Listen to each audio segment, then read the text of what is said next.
নমস্কার বন্ধুরা, আমার এই ছোট্ট চ্যানেলে আপনাদের সবাইকে স্বাগতম। আপনাদের যদি চায়ের সঙ্গে বিস্কুট অথবা চানাচুর খেতে ভালো না লাগে তাহলে কিন্তু অবশ্যই ঝটপট এই রেসিপিটা বানিয়ে নিতে পারেন। খেতেও যেমন ভালো লাগে আর বানানো তো একেবারে সোজা।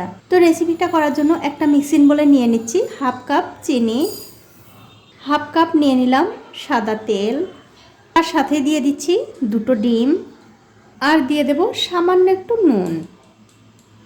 এবারে একটা বিটার দিয়ে খুব ভালো করে সব কিছু ফেটিয়ে নিতে হবে। তো এই দেখুন 7-8 মিনিট সময় ধরে এই ব্যাটারটা কিন্তু আমি খুব ভালো করে ফেটিয়ে নিয়েছি, আর দেখতেই পাচ্ছেন চিনিও কিন্তু খুব ভালো করে গলে গেছে। এখন আমি এর মধ্যে দিয়ে দিচ্ছি 1.5 কাপ ময়দা,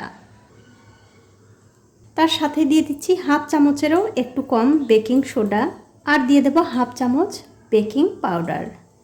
তার সাথে দিয়ে দিচ্ছি 2-3 ফোঁটা ভ্যানিলা এসেন্স। যদি আপনাদের ঘরে ভ্যানিলা এসেন্স না থাকে সেক্ষেত্রে আপনারা একটু লেবুর রসও দিতে পারেন। এতে করে কি হবে, ডিমের যে একটা কাঁচা গন্ধ থাকে সেই গন্ধটা আর থাকবে না।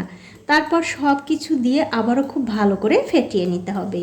তো এই দেখুন 4-5 মিনিট সময় ধরে আমি আবারও কিন্তু এই ব্যাটারটা খুব ভালো করে ফেটিয়ে নিয়েছি। আর বন্ধুরা, এই রেসিপিটা করার সময় কিন্তু অবশ্যই একটা কথা মনে রাখবেন, এই ব্যাটারটা যত ভালো করে ফেটাবেন রেসিপিগুলো খেতে কিন্তু ততই নরম তুলতুলে হবে। তো দেখুন ব্যাটারটা কিন্তু খুব সুন্দর করে আমি ফেটিয়ে নিয়েছি। এখন দেখতে পাচ্ছেন এরকম একটা গর্তওয়ালা পাত্র নিয়েছি। এবারে এই পাত্রের মধ্যে সামান্য একটু করে আমি তেল দিয়ে দেব। খুবই অল্প পরিমাণে একটু তেল দিতে হবে। তারপর একটা ব্রাশ দিয়ে খুব ভালো করে এই গর্তের মধ্যে তেলগুলো ব্রাশ করে দিতে হবে।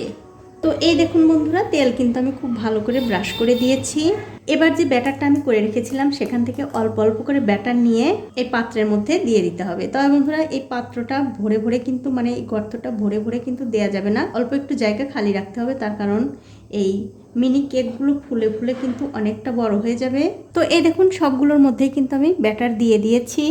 এখন দেখতে পাচ্ছেন আমি একটা রুটি তাওয়া গরম করতে দিয়েছি। তাওয়াটা কিন্তু খুব ভালো করে গরম হয়ে গেছে। এবারে গ্যাসের ফ্লেমটা মিডিয়ামে রেখে এই যে পাত্রের মধ্যে আমি ব্যাটার দিয়েছি সেই পাত্রটা ধরে এই তাওয়ার উপরে বসিয়ে দিলাম।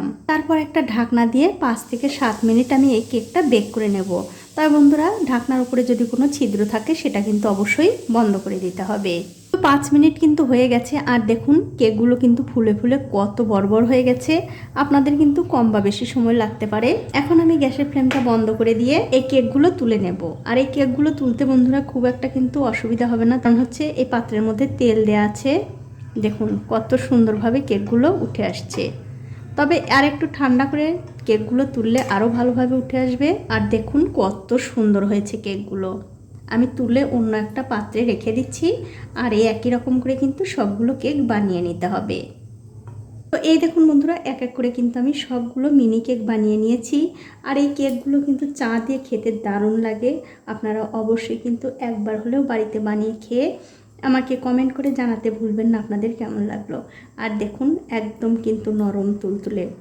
তো বন্ধুরা, আজ এই পর্যন্তই। দেখা হবে অন্য কোনো নতুন ভিডিও নিয়ে।